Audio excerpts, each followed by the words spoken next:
everything? How is work and everything?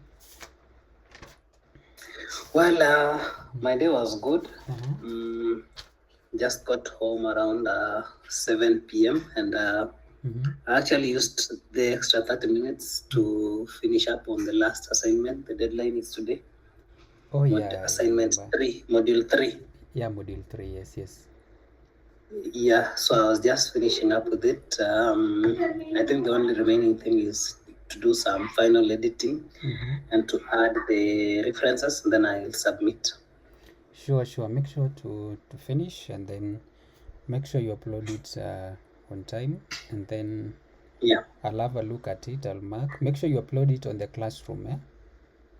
yeah, yeah, The yeah. same platform, yeah, because still there are other assignments that you need to do. You'll do it for all the modules. Each particular module has an assignment, so you'll have to do them.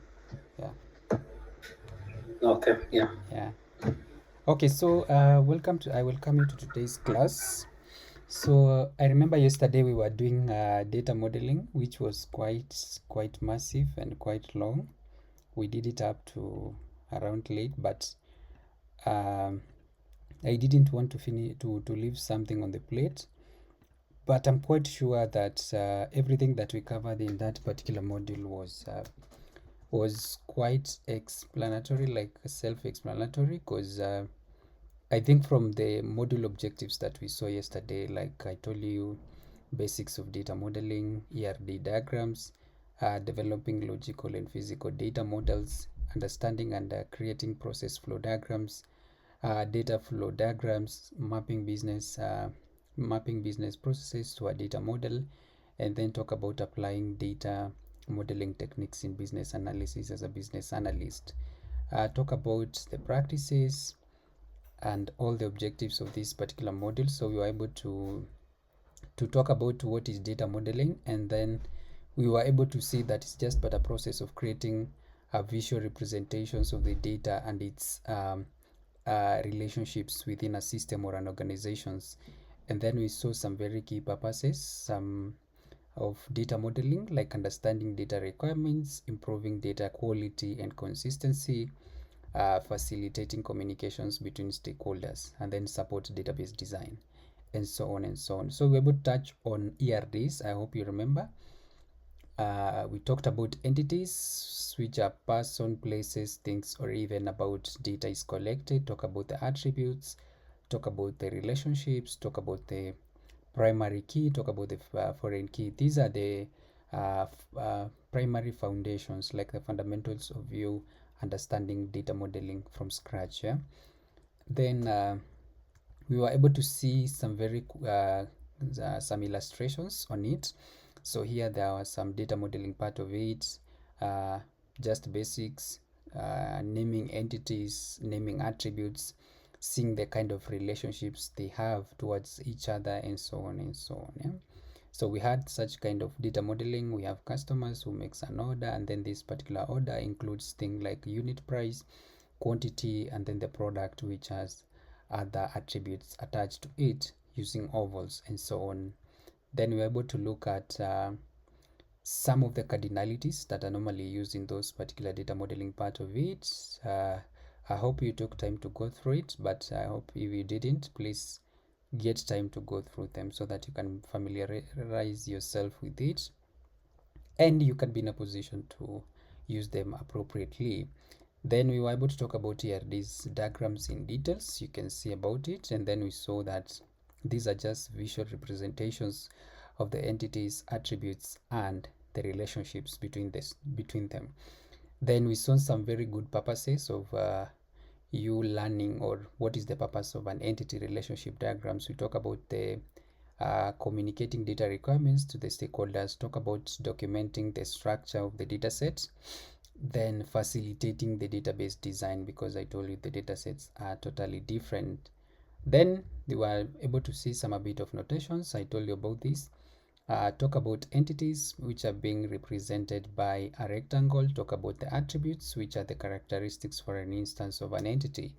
Then talk about the relationships, which is normally represented by a diamond connected to that particular entities that you're trying to demonstrate using your data model. Talk about the cardinalities. This I told you, the number of instances one particular entity can be related to another entity.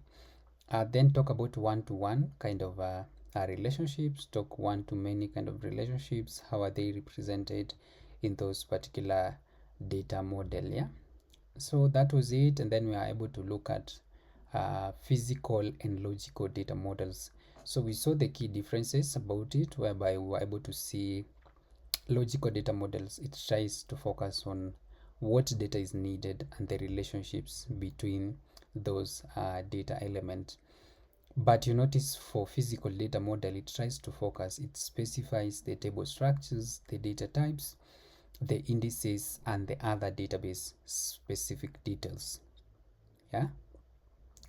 Then there were some very good steps of how you, which you can be able to follow to come up with a data model. One was to identify the key entities that you're dealing with. Then talk about define the attributes or the characteristics of those particular instances of entities that you're trying to demonstrate in your model.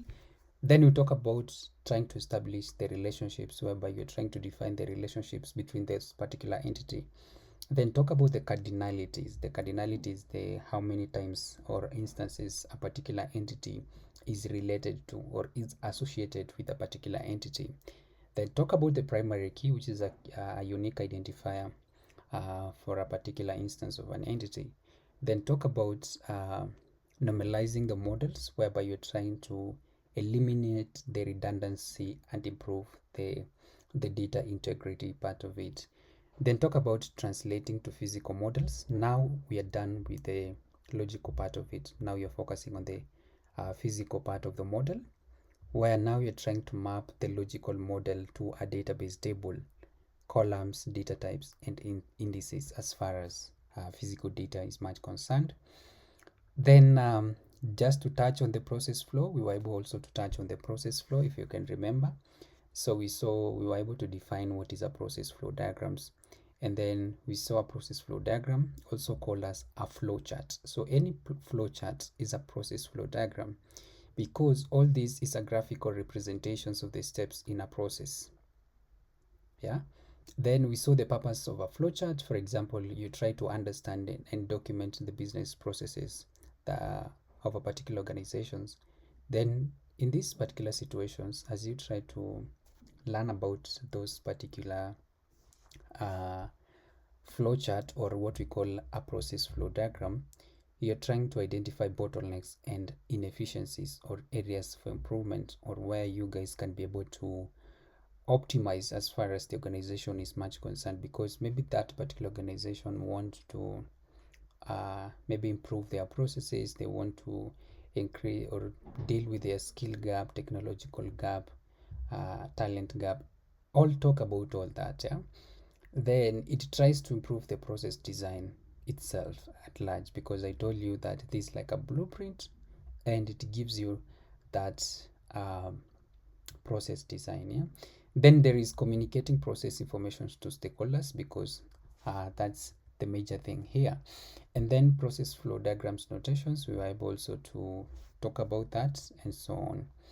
Then there were some very key steps that you are supposed to follow for you to be able to create or create a process flow diagrams, same as how you can be able to create an entity relationship diagrams, whereby you're supposed to start to learn about you identify your entities, you identify the attributes, identify the relationships, talk about normalizing the model, and so on, and then translating it to physical model, now that you can be able to present to people or to your stakeholders. Then for this particular one, we saw that one is that you're supposed to define the process, where clearly you're supposed to identify the process you want to document in this particular scenario. Then, because it is a process flow diagram, or what we call a flow chart, so in this case, you just replace where you said identify the entities, you now replace it with identifying or defining a process of the business. Then at a particular point, you're supposed to identify the start and the end point of a process, because I told you there will be always the start and the end. That's why yesterday I was giving you an example of the chemistry that we used to learn in school. Like, for example, the Solvay process itself, it had a starting point where that particular process is being initiated, and then there is an end point whereby this particular process is going to come to an end or being terminated at the end. Then talk about identifying the steps, where you're supposed to list all the steps involved in the process in the correct order. Then you're supposed to identify the decisions, where you're supposed to determine where decisions are made and what the possible outcomes are at the same time, because you're supposed to gauge all that at the same time. Then talk about connecting the steps, connect the steps, where you're supposed to draw arrows to show the flow of the process, because this is a process which is determined by the steps that you do. Then talk about reviewing and refining, because it is part of it. Then you're supposed to check the diagram for what we call the accuracy and completeness and so on. Then there was that particular example of a process flow diagram that we were able to go through. Then we were able to touch on DFDs, which is the data flow diagrams. And then we came to find that DFDs is a graphical representations of the flow of data through a particular system. Then we saw some very key purposes of DFDs, where one purpose of it is that you're trying to understand how data moves through that particular system. Then talk about identify data sources and destinations, because this is a data flow diagrams, data moving from one particular source to another source. Talk about to the final destinations where that data is going to be received and maybe retrieved.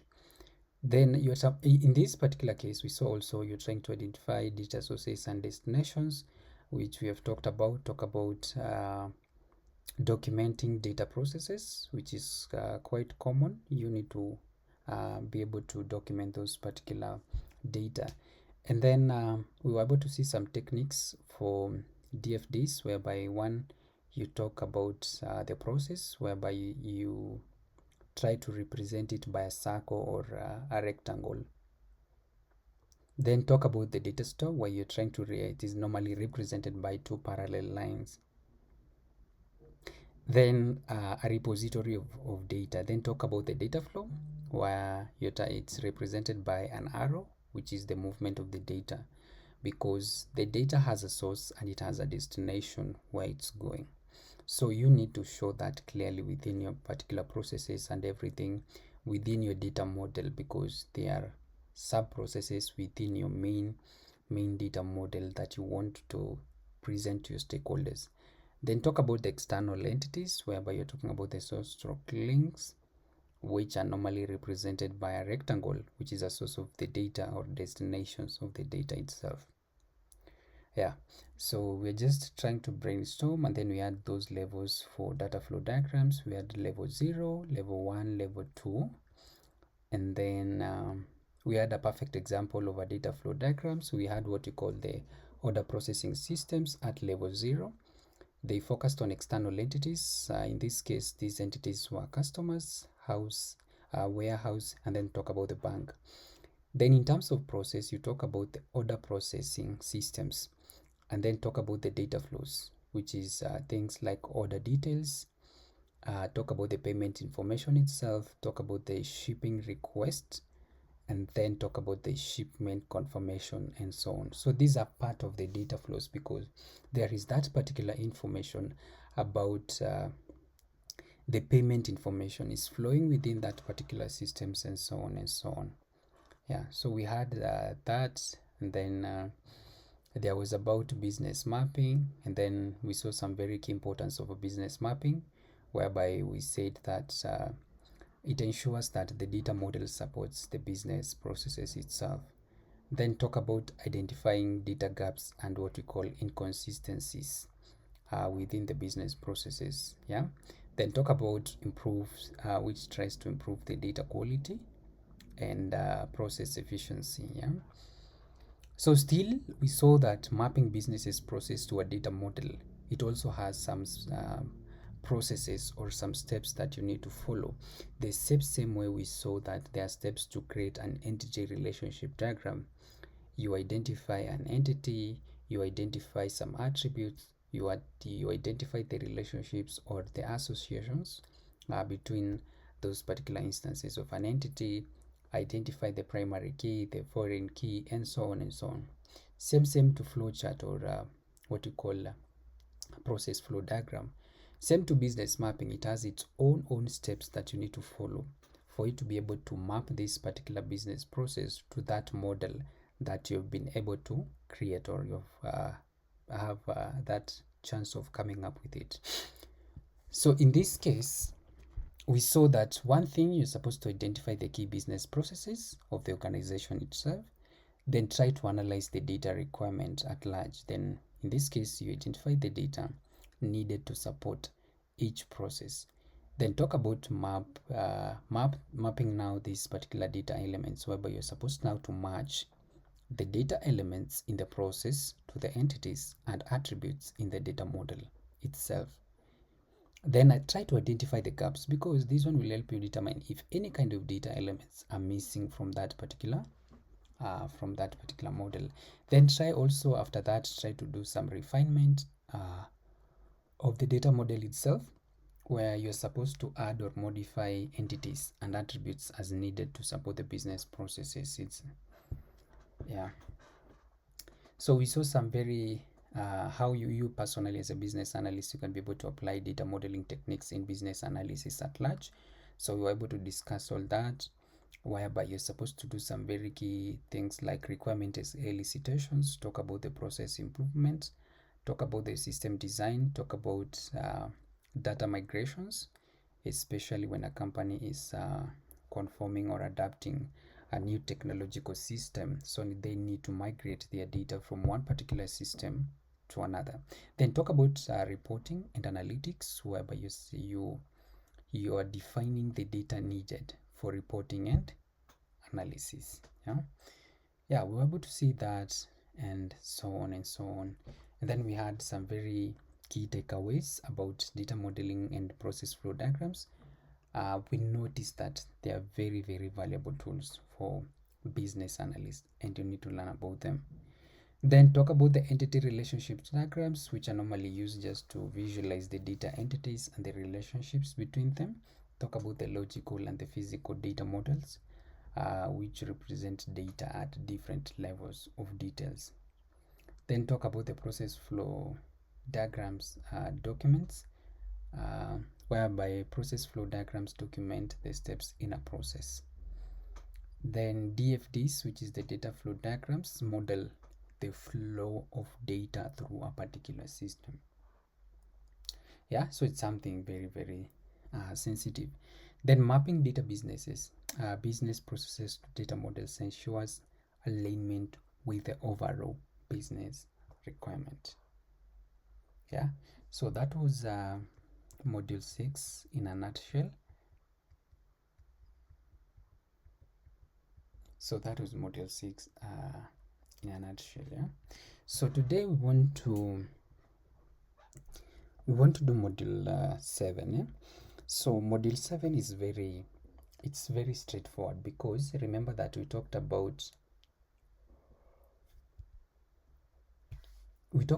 requirement validations and verifications, because whatever kind of requirements that you need for your system, for your product, for whichever kind of thing that you need to make your project a success, the requirements which are used there, they must be validated and verified, where you're trying to ensure what you call quality and alignment with the business needs, because every requirement that you guys use must bring up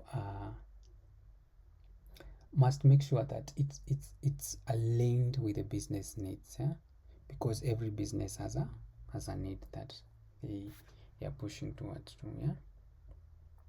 So in this particular module, we are going to cover some very we are going to cover the following topics, that is techniques for validating business requirements, talk about conducting requirement reviews and walkthroughs, and then talk about requirement traceability matrix creations. Yeah.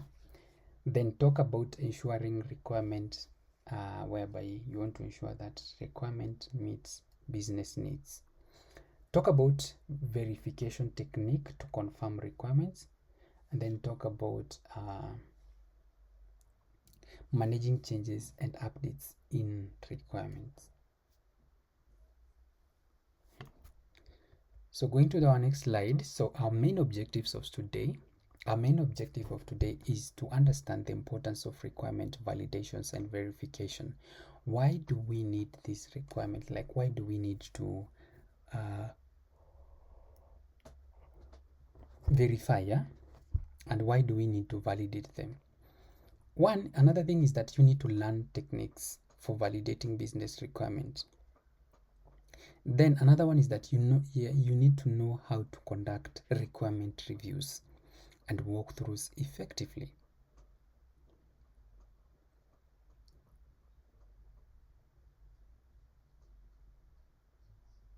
Then you're supposed to master requirement traceability matrix creation. I know so far up to this point you have not created any, and you need to create one. Then ensure what we call requirements meet business needs and objectives, because that's the main thing. Then try to apply verification technique to confirm the requirement.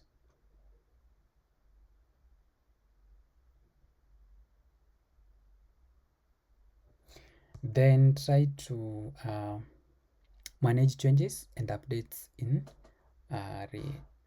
requirements effectively. Yeah. So understanding requirement validations and verifications. I know you are now conversant with what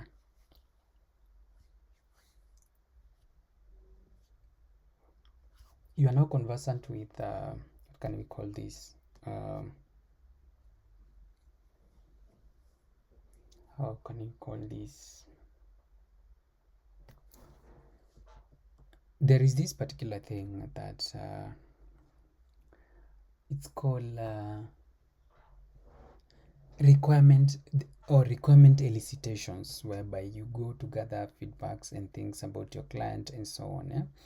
So this now is going to call requirement validations and verifications, and we are going to see the difference between the two.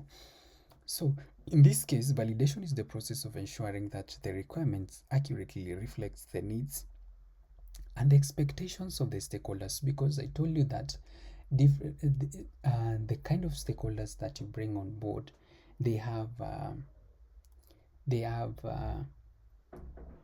interest and the influence towards that particular project. But what you need to understand is that as far as validation is concerned, it's saying that validation is the process of ensuring that the requirement accurately reflects the needs and the expectations of the stakeholders.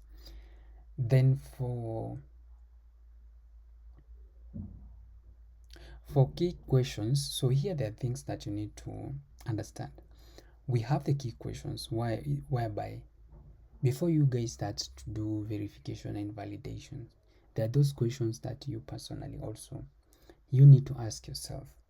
Is that key questions like, are we building the product right? Because sometimes you guys might be focusing on maybe a complex project or so on and so on, but you notice that you guys at the end of the day do nothing because you guys were not building the product right.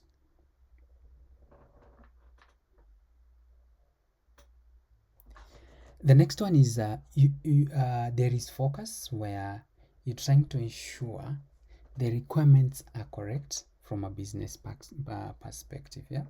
And then you see there is a note there that I've written, is that validation confirm that requirements are complete, accurate, and aligned with business objectives. So in this case, it tries to focus on what we call stakeholders' needs and expectations. Stakeholders' needs and expectations.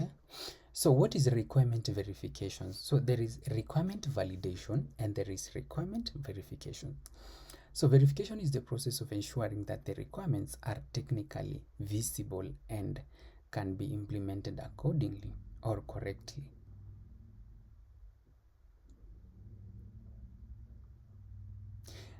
The other one is key questions, whereby you're supposed to ask yourself questions. Are we building the product right? Is that focus ensuring the requirements are technically sound and can be implemented? Then talk about notes, whereby you are supposed to consistent, testable, and achievable within technical constraints. So I hope you understand what is requirement validations, which is the process of ensuring that the requirement accurately reflects the needs and the expectations of stakeholders. Let me see the next one, which says, if anyone asks you to differentiate between verification and validation, maybe in terms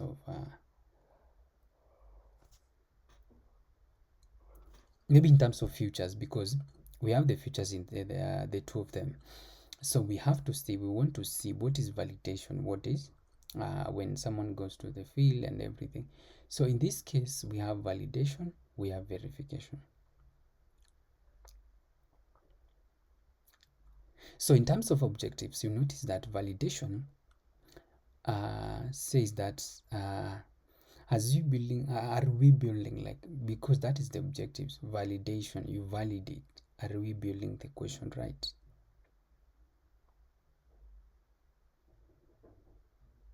Then for the verifications is that are we building the product right?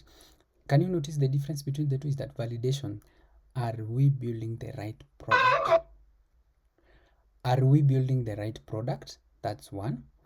For the verification is that are we building the product right? Those are two questions that you guys can be able to ask yourself, like the team itself can ask it. Yeah, like for the validation, we want to validate, but how do you validate? Are we building the right product? Verification, are we building the product right, in the right way, or maybe using the right tool? And then in terms of focus, you'll notice that for the validation, we have in terms of focus is the stakeholders' needs and business objectives. So you notice that validation tries to focus more on the stakeholders' needs, that's one, and then the business objectives.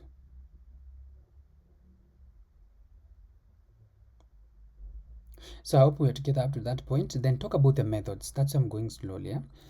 For the methods, talk about methods that are used for validations. One is like reviews. We have prototypes. We have the prototypes. Then we have the user testings or the user cases. And talk about the verification, which in this case, you talk about inspections, talk about no, that is for the methods. Yeah, so for the methods here we have reviews, prototypes, user testing, talk about simulations. Then for the verification, talk about inspections, talk about testing, talk about analysis, talk about demonstrations. For the in terms of perspective, so you have the business perspective. So validation focuses on business perspective, but for the verification, it focuses on the technical perspective part of it. Then in terms of timing, this is like they are normally like throughout the requirement life cycle, and then typically after RIC, where you are typically defined as medium, or let me look for the right word that we can use there. Typically after choir verses are defined, but ongoing. Yeah. So when you're told to give the difference between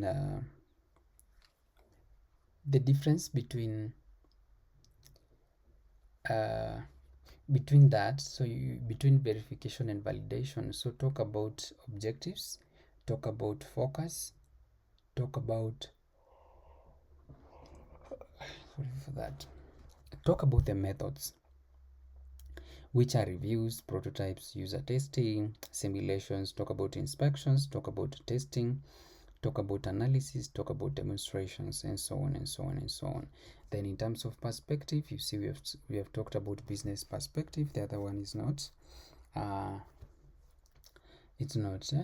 So if you go to the next one, you can see this one. We have what we call business planning, business analysis, planning, and monitoring in detail. What normally happens within this particular circle, and where do you come in, and maybe how can you be in a position to contribute within this particular ecosystem, or this particular, maybe let's say this is company X. Yeah, it shows that for each particular company they normally have planning and monitoring, because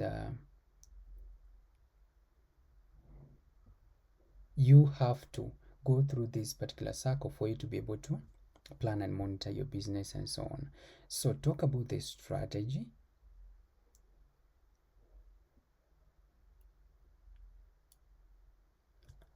Talk about the strategy, that is the strategic planning. Then you go to the current workforce of the workforce analysis. Maybe you guys try to analyze your performance, maybe how the teams, the various teams within each department are performing, and so on and so on and so on. Then try to identify future workforce requirements.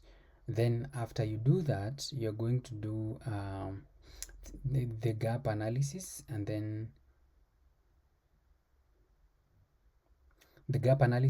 talk about the action and planning, then talk about execution and evaluation. So when you want to talk about business, maybe business planning and monitoring, you need to focus on this, whatever we have on the screen, because you don't get you don't have to maybe ruin a business because of you not understanding what is business planning and what is business monitoring. So there is always the strategic planning, there is a review of the current workforce analysis, then there is you trying to identify future workplaces, future workforce, or this is when now the question comes in, how can that company best improve their employee, or maybe employer processes and everything same. So there is gap analysis, trying to analyze the current state and the future state part of it. Talk about action planning, which I've already pointed out, and then talk about executions and evaluations, then talk about so it's like a repeated kind of a circle. Yeah. Then techniques for validating business requirements. Remember, we have checked the difference between validation and verification. Can you, Dennis, tell me one difference between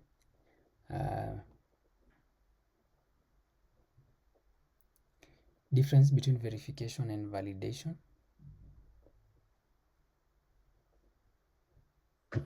Well, one notable difference that I saw is on the key question. The requirement validation focuses on, are we building the right product, while the verification focuses on, are we building the product, are we building the product right? So it is, are we building the right product, and also are we building the product right? Yeah, so it tries to focus on that. Yeah? So one is business perspective, but the other one is technical perspective. Yeah, that's where you see the questions varies.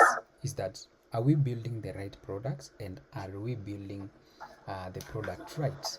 So the other one is technical, the other one is business. Yeah, so it tries to focus on the overall business part of it.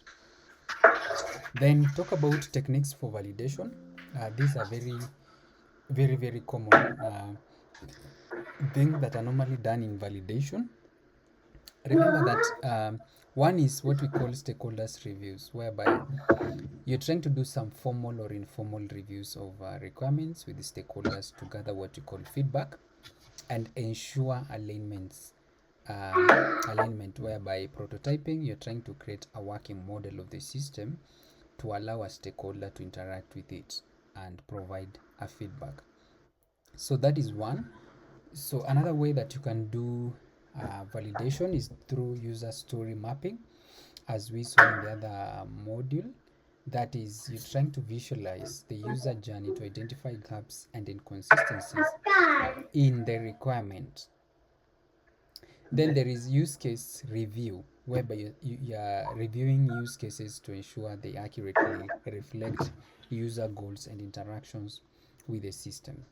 Then talk about business process modeling, whereby you're modeling business processes to identify the data flows and potential issues that might exist. So in that case also, we can see we have things like simulations, whereby you guys are trying to simulate the system behavior to best to test the requirement under different scenarios. So when you talk about validation, so talk about stakeholders reviews, talk about user story mapping, talk about use case reviews, talk about business process mapping, and this brings in the knowledge of data modeling itself. Yeah.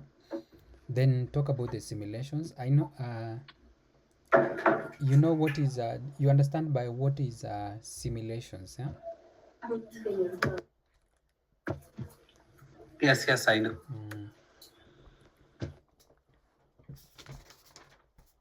Yeah, so we have simulations where you're trying to simulate the system behavior to test the requirement under different scenarios. So those are the techniques. If you're required to conduct some validations or something of the sort, please consider using those particular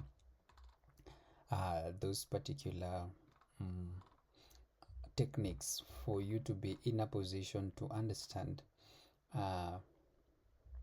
what is validation. Yeah, so we normally have that.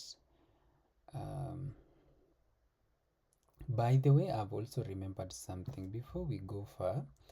I've remembered something to do with but it's fine. Let me just remember it, but it's okay. So those are the techniques you can use to do validation, as far as maybe whatever systems or the product you guys are developing. Yeah. So you need to understand that what is that. So techniques for validating business requirements, we have covered that. I hope you are okay with it, whereby we've said that validating business requirements involves maybe things like ensuring that the requirement accurately reflects the needs and the goals of the business. And remember that as far as you guys are trying to make sure that the needs and the goals of the business are achieved. But how do you achieve this particular thing, the needs and the goals of the business? This can be achieved through things like prototyping. Remember that creating we normally call it a preliminary version of the system to demonstrate and refine the requirements later on. Then talk about things like workshops, talk about things like surveys and questionnaires, talk about user story mapping, and so on and so on and so on. Yeah. So we have what we call stakeholders review.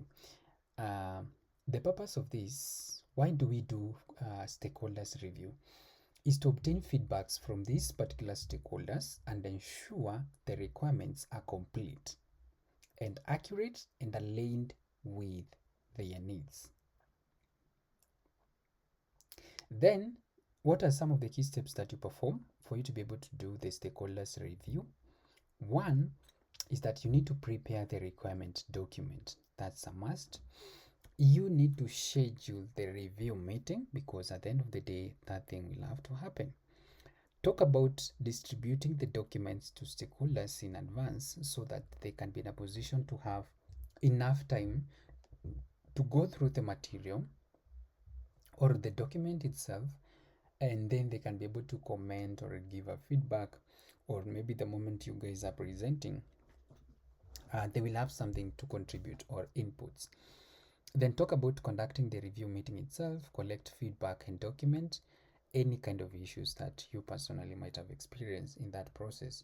Then talk about whereby you're supposed to revise the requirements based on the feedback. So we also have that stakeholders review. Then some of the best practices that you personally can be able to do, it's like as far as stakeholders reviews are much concerned. So talk about clearly defining the scope of the review. Talk about you're supposed to invite the right stakeholders on board. Then provide sufficient time for stakeholders to review those particular documents of that particular project that you guys are working on. Then there is you need to encourage what you call open and honest feedback. That's quite recommendable, yeah, in that, yeah. So in these situations, we want to see how can you conduct what we call requirement reviews, because I've told you that you will be dealing with this particular thing, yeah. Now we are learning into theoretically, but when you go to organizations, you'll notice that these things are real and they do happen in the day-to-day business. So how do you conduct what you call requirement reviews and walkthroughs? So remember that requirement reviews and walkthroughs are normally formal evaluations processes whereby you can find that stakeholders try to examine what the documented requirements to ensure what we call things like clarity, completeness, and alignment with the business objectives, because they need to do that. But how can that be done? Talk about things like peer reviews, because peer reviews are normally done whereby maybe, let's say you personally, Dennis, you can have your colleague or colleagues review your work to identify maybe any kind of inconsistencies or gaps that might exist there. And then talk about stakeholders walkthroughs, where you're trying to present the requirement to the stakeholders, yeah, to gather their feedback and approval on the same thing. Then talk about formal inspections, whereby you personally perform a structured approach where the team, or maybe the entire team that you personally you're working with, they rigorously like try to examine the requirements against the predefined checklists.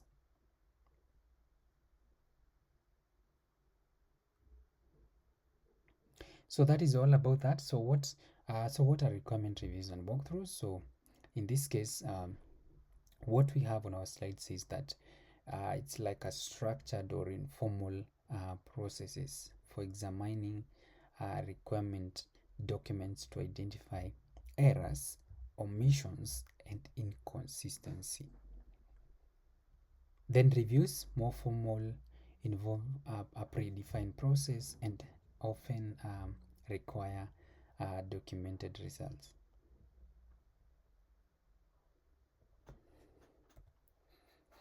So steps in creating in conducting reviews and walkthroughs: define the scope. One is to define your scope, objectives, and participants, yeah. Then there is preparation, where you're supposed to distribute the government document to the participant. Talk about executions, where you're supposed to conduct the review or the walkthrough meeting. Talk about documentations, whereby records, whereby you personally, you're supposed to record any kind of issues or maybe concerns raised during the review. Then there is always a follow-up, whereby you need to track the solution or maybe the resolutions of the issues and the update the requirement document accordingly. So that is it. So those are the sum of steps you can be able to conduct. You can be able to take for you to be able to conduct a review and walkthrough. Talk about the preparation, talk about the execution, talk about documentation, talk about the follow-up. So on our next slides, we have some key roles in requirement review. In requirement review, so one we have is the moderator. Do you remember the Scrum? Also, the Scrum had something like this. We had something. We had the Scrum in terms of event, roles, and artifacts, and we were able to split all that under those particular topics, or maybe header. So talk about the moderator. This particular moderator in requirement reviews, they try to facilitate the reviews process and ensure it stays on track. So that's basically a moderator as far as requirement reviews much concerned. Talk about the author. In this particular case, the author is the person who created the required document itself. Then talk about the reviewers, subject matter expert or stakeholders who have examined the requirement. Then talk about what you call the scribe. If you're talking about the scribe, you're talking about documenting the issues and concerns raised during the review.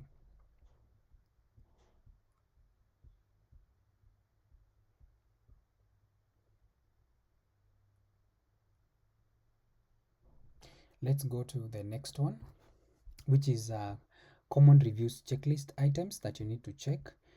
There is something to do with completeness, whereby all necessary requirements documented, because there are those things that are necessary, and you personally as a business analyst, this must be documented. Talk about the accuracy, because you ask yourself, are all the requirements correct and are consistent? Then talk about clarity, whereby you ask something like, are the requirements dear and ambiguous? Because you have never seen. Was it your first time, and so on. Talk about visibility. Are the requirements technically visible? Talk about the testability part of it, whereby you're supposed to go to the required the requirements be tested. Then talk about traceability, whereby you ask yourself those category, like, can the requirements be traced?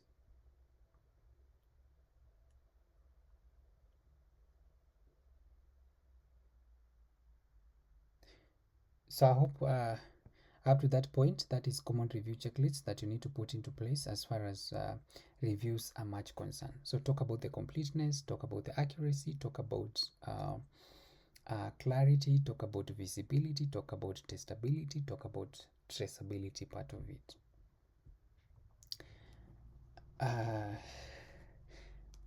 The reason why this particular module, it's because that most of these things that we have been doing them in the previous modules, so we're just trying to link them and to bring in some other key things. So today we want to learn about the requirement traceability matrix. I told you that through the entire life cycle of a project, or maybe the productions of what you guys are doing, we will have to keep track of the requirements, like what you guys are doing. So what is a traceability matrix? A traceability matrix is a document that maps and traces requirement through the project life cycle. So anything that, or maybe anyone who is trying to trace and map and trace the requirements through the project life cycle and so on. So most of the time, and we did this one in module 3, that's why I'm telling you that there are some of the purpose of requirement traceability matrix. So what is the purpose of requirement traceability matrix? Is to ensure all requirements are addressed. That's true. Then there is track changes to the requirements. Then provide a clear audit trail. I told you about this. Maybe a company, a very big company, might fall because of something like that, because they don't have the audit trail and everything. Yeah, so maybe they might be thought, like people might think that they are concealing, or maybe they don't want to disclose their maybe their resources and everything, whatever they're getting, and so on. So talk about provide a clear audit trail, talk about facilitating impact analysis, and so on and so on. So make sure you ensure all the requirements are addressed. Track changes to track changes to requirements. Provide a clear audit trail. People can be able to trace back to your work. If they open the workbook itself right now, what do you understand? So you facilitate impact analysis, and so on and so on. So talk about steps in creating an RTM. So how do you create a requirement traceability matrix? So it has some very few steps. One of them is that you try to identify the requirements, because whatever you're working with is the requirement itself. So you need to personally identify those particular requirements, whereby you're supposed to collect and document all the requirements. Then try to define what we call categories, because in this case you'll be determining the categories to be tracked. For example, e.g. design, development, and testing. Then talk about creating the matrix itself, whereby you're supposed to use something like a spreadsheet, or maybe a specialized tool to create the requirement traceability matrix. But to me, Excel is the best. You can use Excel sometimes, which is the spreadsheet, and then map the requirements, whereby you're supposed to link each particular requirement to the relevant categories. And then after that, when receiving that, make sure now you maintain that particular thing. So use the now create the matrix, map the requirements, and then maintain the requirement traceability matrix. So on the screen, this is an example of a requirement traceability matrix. Now we want to track things down the line. You notice that for this particular requirement traceability matrix that we have shown on the screen, you'll notice that we have some various headers. Like for example, we have what we call requirement ID. So this is the unique identifier of that particular requirement. Then here we have the requirement ID, we have requirement descriptions, we have the source, we have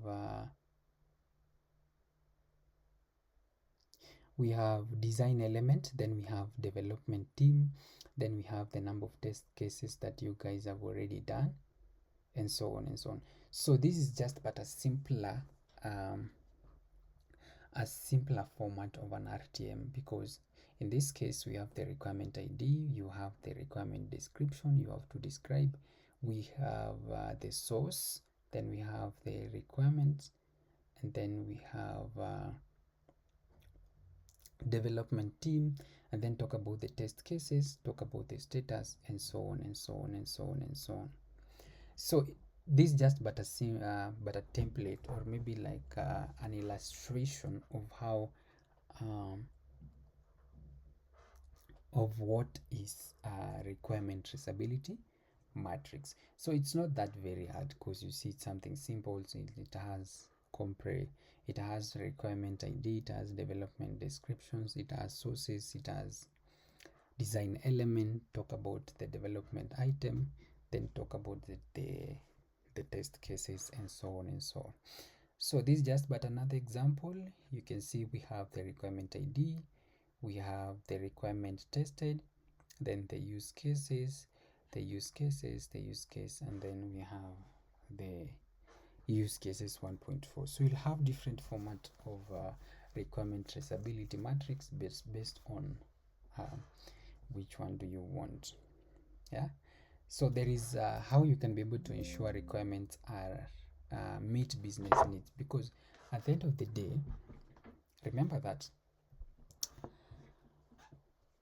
we have created, you need to, you have seen that here I've shared the key, the like steps in creating a requirement traceability matrix. We have said one thing is that you need to identify the requirements, whereby you need to collect and document all the requirements. Talk about the defined categories, talk about the creating the matrix, mapping the requirement, and so on and so on. But I hope you saw these particular elements of an RTM, whereby we say we have things like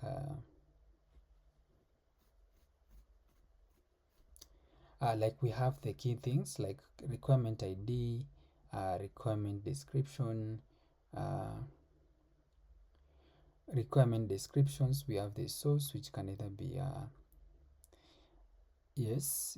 be stakeholders and document. Then talk about the design elements, talk about developing items, then talk about test cases that you guys normally conduct.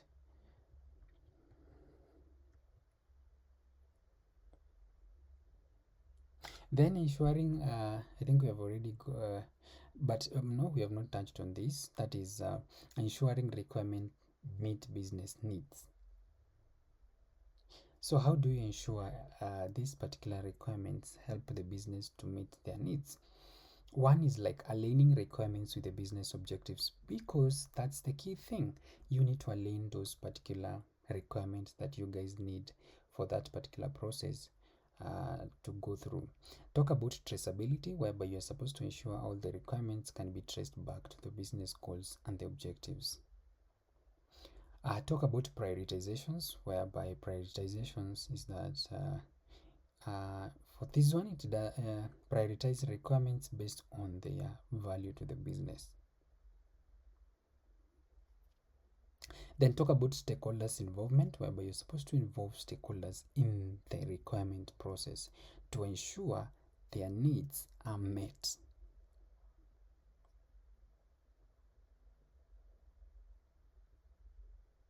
Yeah, so that is it on that. Just giving you time to process.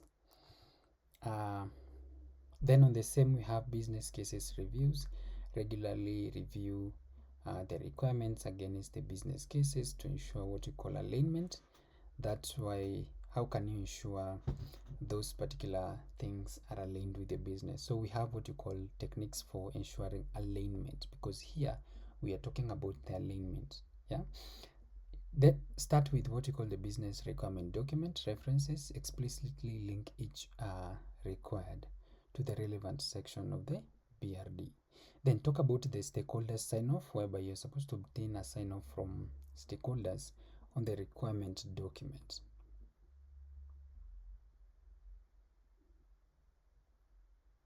So there is that business requirement document. Talk about the stakeholders sign-off. Talk about the regular commission.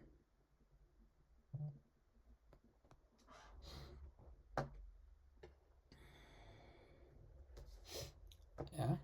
Then verification techniques to confirm requirements. So we are now done with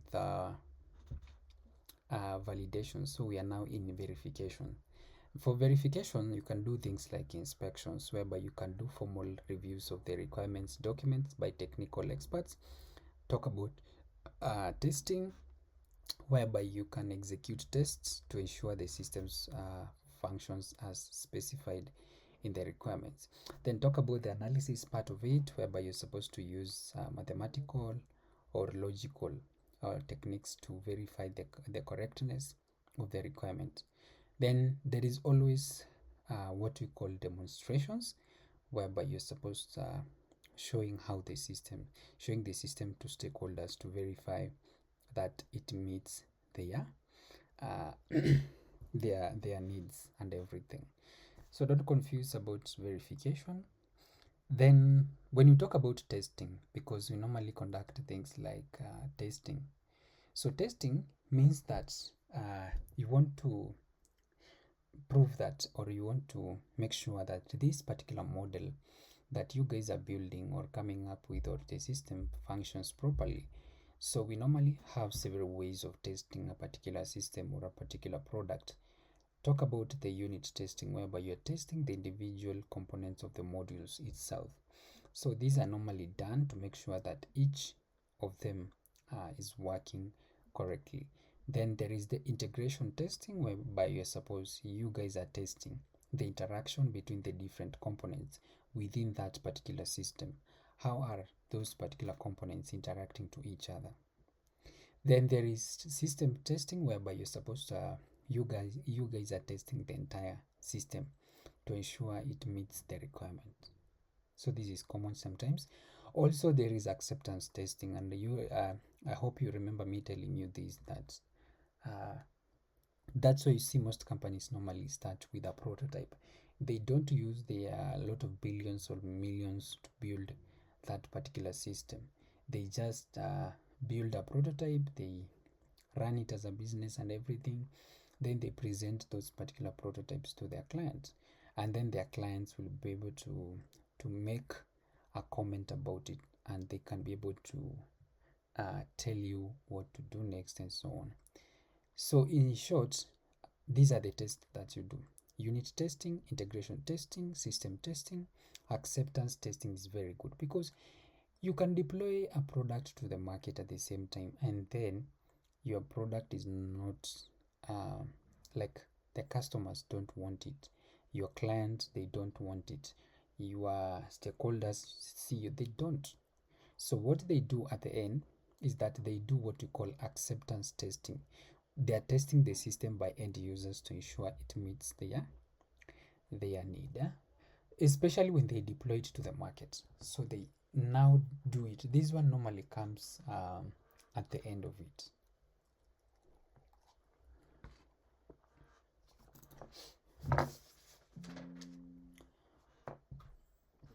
So on that, let's see. For example, here we have a perfect example of testing a login requirement. This is whereby the requirement is that the system shall allow users to log in with a valid username and a password. So in this case, we want to do what we call verification testing.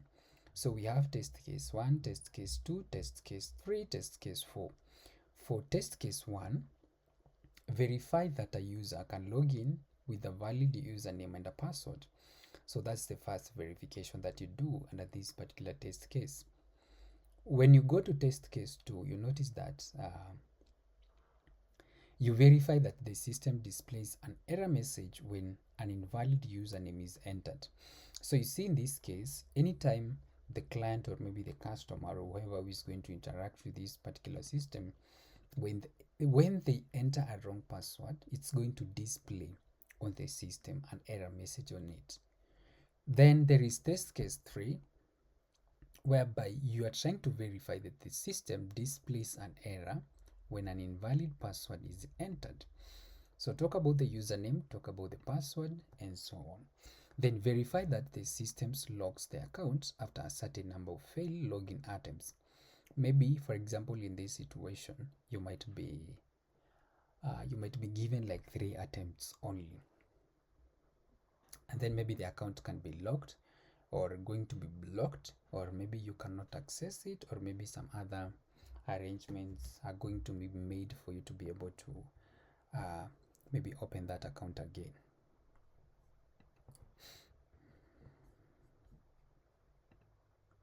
So managing changes and updates in requirements, yeah. So sometimes remember that as you guys are doing the project and everything, there are those particular changes that comes in between. You can be told update this, change this to this, use this particular feature, include this, remove this, and so on and so on, because there will be contributions from the clients, from the maybe from the stakeholders, and so on. So we have the importance of change management, whereby requirements are likely to change throughout the project lifecycle, which is something that you need to know, and it is going to be there now and then. Then there is effective change management is very essential to minimize the impact of changes and ensure the project stays on track. Yeah. So change management is essential to minimize the impact of changes and ensure the project stays on track. Yeah, so that is it. So key steps in managing changes. So how do you manage changes in this particular case? One, you need to identify the change itself that you guys want to implement in this particular scenario, because you need to clearly define the proposed change that you guys want to implement. And this one takes us to step 2, whereby you are supposed to analyze the impact, because each particular change of requirement is going to bring a change towards the entire project. So what you guys have to do, you have to analyze the impact of that particular change. Like sometimes it can be positive or negative. So in this case, you need to assess the impact of the change on the systems, schedule, and the budget, because it can affect either the schedule, the system, and the budget itself. Then there is try to obtain something called approval, because in this case you're supposed to obtain approval from stakeholders before implementing the change. Remember, whatever you guys are building, it's for the stakeholders. So anytime you guys propose a change of something within that particular system, or maybe within that particular product development, you need to consult the stakeholders. They need to be aware of what is happening, and they need to put their input there. Then talk about obtaining approval. We have talked about that. Then update the requirements, because you need to modify the requirement document to reflect the change that you guys as a team, or maybe the development team, you guys have already implemented. Talk about communicate the change, because you need to do that. You need to inform all the stakeholders of the change that you guys as a development team you have already made.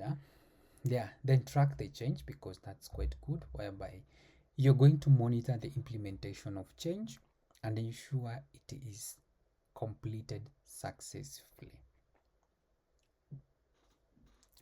So step 1, identify the change, analyze the impact, then try to obtain the approval, then try to update the requirement itself to reflect the change that you guys have already made.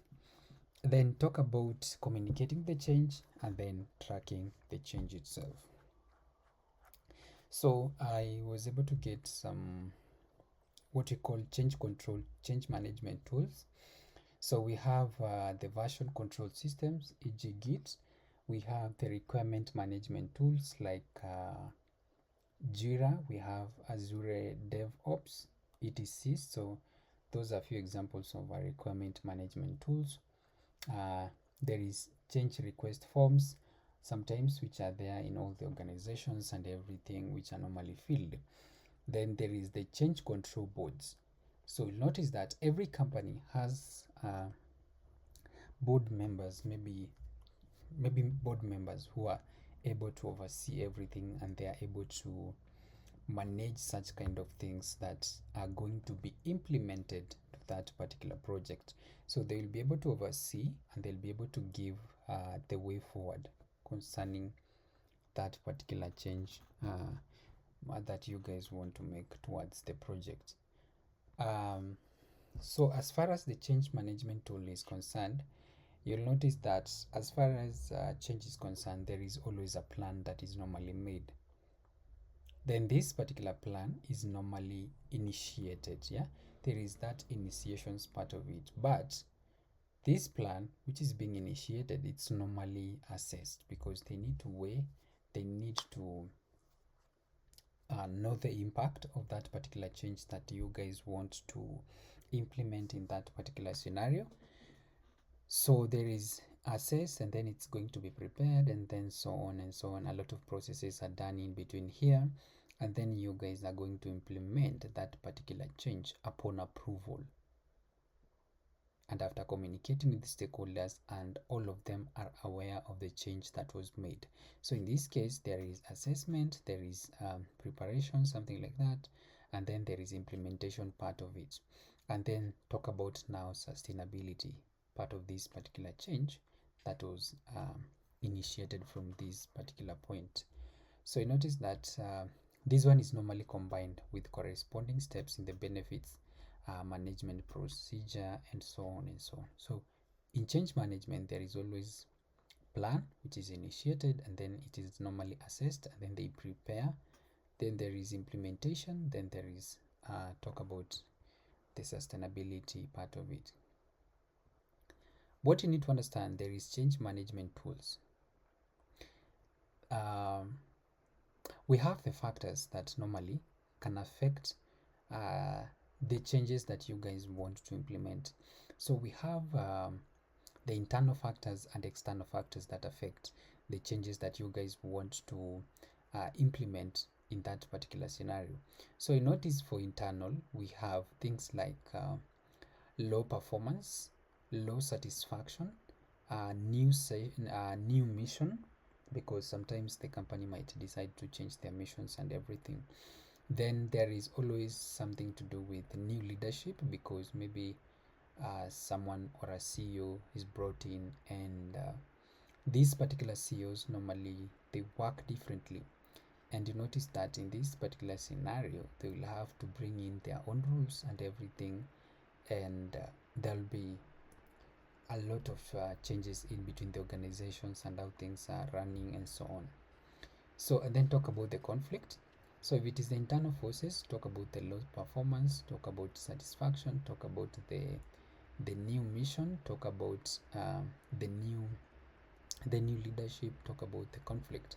But on the same note, if you see also on this and on our left, on the left side, we have the external forces. But for the external forces, we focus on general environment, whereby in this case, we have under a general environment, we have social, cultural, demographic, political, economical, and technological part of it. And then we have now what we call the business environment part of it. Here you talk about the industry at large. Then we have the competitions, because that's very true, competition is everywhere. Then talk about the consumer demands, and so on and so on and so on. So if you talk about change or anything related to change, remember that always there are those particular factors that affect the business or whichever kind of change that you guys want to implement towards that project and so on. So here I was also to I had given an illustration of the diagram, a diagram or a flow chart showing the steps. So this is like how changes are normally applied within organizations, or how a change is applied. So in this case, a change request is made, because I told you that you guys have to make a request. For example, you fill a change request form, you seek maybe approval from the stakeholders and so on. So there is change request in this particular situation. Then what they do next is they analyze. There is impact analysis. So they try to assess how does it affect it. Is it a kind of a positive thing or a negative thing? So in this case, there are two things that can happen. There can be an approval of the change, like maybe the committee or maybe the board members can be able to pass. They approve that particular change, and or also at the same time, remember, if they assess and then they see there is high probability of maybe losing, or maybe probability of maybe a certain kind of risk to happen, because remember that at the same time, in our last class we said we are talking about something to do with value and low effort. So the company checks now the chances of this particular risk happening is very high, and at the same time it has low, something like we talked about, it uses more effort, and it has low value at the same time. Yeah. So in this case, there is change request, there is impact analysis, and then there is approval and rejections at the same time. And then there is implementation, because if it is approved, it's going to be implemented. This particular change request within the project is going to be accepted. Then after that, after implementation, they now do what we call verification. And you remember we talked about verification and validation. So please take time later on, just go through this, understand it better, and see how does it work.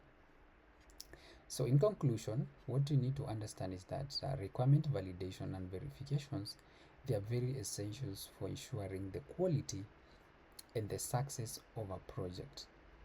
Then you need to understand that validation confirms that the requirements meet what we call stakeholders' needs, while verification confirms that they are technically visible. That's why you notice that one focuses on the business perspective part of it, the other one focuses on the technical part of it.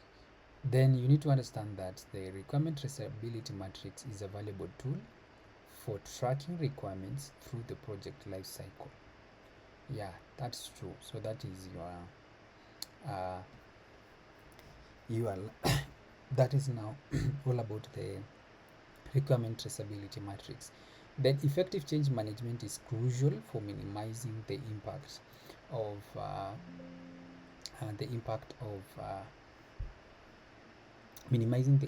changes and the projects, yeah, at large. So what I need you to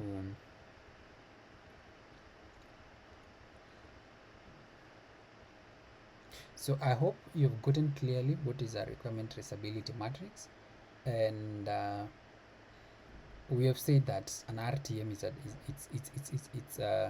it's a document that maps and traces user requirement with the test cases, ensuring all the requirements are covered and tested throughout the project lifecycle. But how do you do this? There is mapping requirements to test cases, because you've seen we have test cases. We have there is ensuring coverage, whereby you're trying to verify that every requirement has what you call a corresponding test cases. Then there is throughout this particular thing, what you normally do is that you track changes, where you're trying to update the RTM as a requirement evolve to maintain what we call accuracy, in case there is what we call audit trail that is going to be performed by the company. Then there was this question that I had, and can you explain to me or tell me, how do we ensure requirements meet business needs? How do we ensure that the requirements meet business needs? How do we ensure, how can you, as a business analyst, how do you ensure the requirements meet what we call the business needs? Any input on that?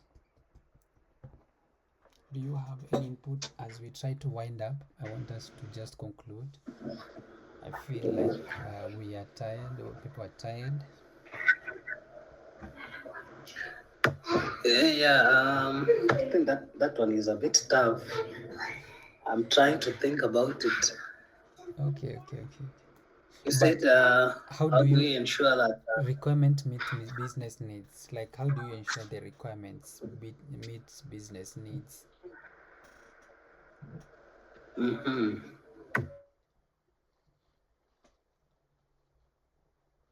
How do you ensure a requirement meet business needs?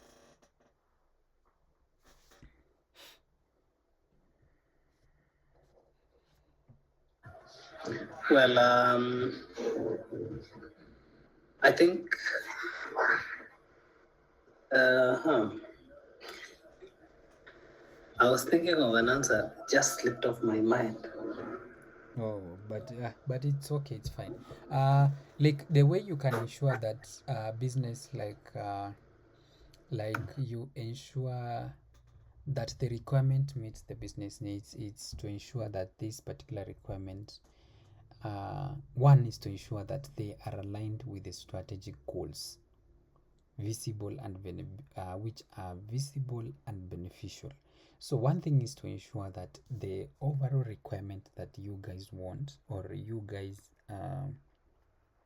are planning to use, are aligned on the overall business strategic goals. And mostly these can involve things like aligning with the business objectives. That is one, because in this case what you want to do as a business analyst, you want to ensure that this particular requirement support the broader business strategy that the business has. Then there is what you call visibility analysis, whereby you're trying to assess whether the requirement can be realistically implemented within that particular constraint, because remember, we can have a lot of constraint like resources constraint, time constraint, and so on. Then there is what you call benefit analysis, because when you talk about benefit analysis, what one thing that you need to do is that you need to evaluate the potential value and the return on the return on the investment, yeah, the ROI of fulfilling that particular requirement. What are you guys going to get in return? So you need to focus on three things, like aligning the business, aligning it to the business objectives, where you're trying to ensure that the requirements support the broader business strategy. Talk about the visibility, FEA, visibility analysis, whereby I've told you that you are trying to assess whether that particular requirement can be realistically implemented within the constraints. Then there is the benefit analysis, whereby as you personally as a business analyst, you want to try to evaluate the potential value and the return on investment of fulfilling that particular requirement, because there are those requirements that comes in handy and they are very expensive, and then it can drain the company in terms of expenses and everything, and then it can bring a loss at the end of the day. So that's why here you're trying to evaluate the potential value and return on investments of fulfilling that particular requirements that you guys want. Yeah. So, and then there was something on leave alone the techniques. If you can remember very well, I was giving you this particular table which was giving us a comparison between the objectives, the comparison between validation and verification in terms of their objectives, focus, methods, perspective, and timing. And we saw some verification techniques. I hope you remember them, like unit testing. We can have something like system testing. There is the user acceptance testing. Those are types of testing that we did overally, and so on and so on. So please make sure you understand between requirement validation. If someone asks you about requirement validation, you can be able to explain what is requirement verification. Remember, validation, it has its own techniques. Verification, it has its own techniques. And then at the same time, you can see here on this table that we have a very good comparison of validation and verification with respect to these objectives, focus, methods, perspective, and timing. So in case someone tells you to explain the difference between verification, think about the objective. What is the objectives of validation? Is that we have a question: are we building the right product? Then for the verification is that they're asking, are we building the product right? Those are two different questions. Then in terms of focus, you see for the validation, we are focusing on the stakeholders' needs and business objectives. But you notice for verification, in this scenario it's technical visibility, and I hope you understand about technical visibility that I've already explained to you right now. When we talk about technical visibility, is that you are trying to assess whether the requirement can be realistically, because you're trying to assess if that particular requirement uh, can be realistically implemented within the constraints that you guys are facing or you guys are having at that particular time. So think about that, think about the methods. We have the reviews, prototypes, user testing, simulations. Talk about the verifications. They have things like inspections, things like testing, things like analysis, things like demonstrations, because that is in terms of perspective, you can see it is on the business perspective part of it. But for the verification, you're dealing with the technical perspective. And then in terms of time, talk about throughout the requirement lifecycle. But for the verification, you can see that it is typically after. After.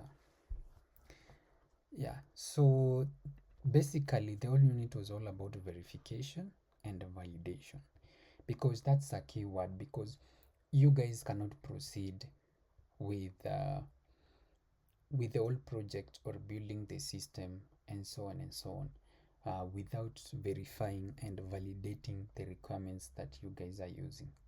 You must make sure that they are aligning with the overall with the overall strategic business goals and needs. So I think at that point I'll be able to bring it to an end. And do you have any question? Is there any parts that you didn't understand? Because most we were trying to focus more on validation, verification, techniques, and so on.